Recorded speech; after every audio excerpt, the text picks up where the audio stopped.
மியா ஓவியத்தின் மீது அதிக ஆர்வமுள்ளவள்.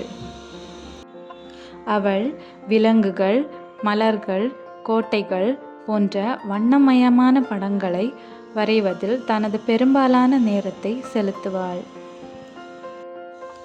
ஒரு நாள் காட்டில் நடந்து சென்று கொண்டிருக்கும் போது அவள் ஒரு பழைய அரச மரத்திற்கு கீழே ஒளிரும் பொன்னான தூரிகை ஒன்றை கண்டாள்.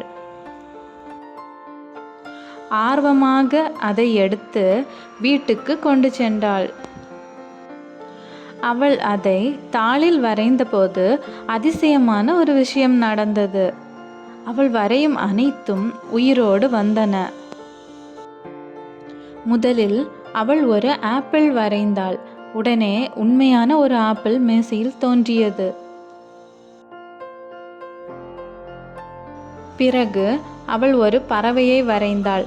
அது தாளிலிருந்து பறந்து விட்டது. உற்சாகமடைந்த மியா தனது கிராமத்திற்கு உதவி செய்ய முடிவு செய்து அவள் பசித்தவர்களுக்காக உணவுகளை வரைந்து கொடுத்தாள். அப்போது கிராமத்தில் இருந்த ஒரு பேராசைக்காரர் மியாவின் மாயமான தூரியை பற்றி அறிந்தார். அவர் ஒரு பொன்னால் நிறைந்த மலை வரைந்து தருமாறு அவளிடம் கட்டளையிட்டார். மியா அந்த மனிதன் பொன்னை பெற்றால் அதை பிறருடன் பகிர்ந்து கொள்ள மாட்டான் என்பதை புரிந்து கொண்டாள். எனவே அவள் ஒரு யோசனை செய்தாள். அவள் ஒரு பெரிய புதையல் பெட்டியை வரைந்தாள்.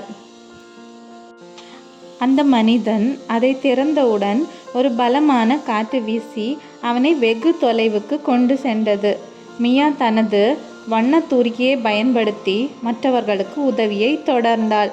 அதன் மூலம் கிராமம் மகிழ்ச்சியான இடமாக மாறியது. கதையின் நீதி: நம் திறமைகளை நல்லவை செய்ய மட்டுமே பயன்படுத்துவோம்.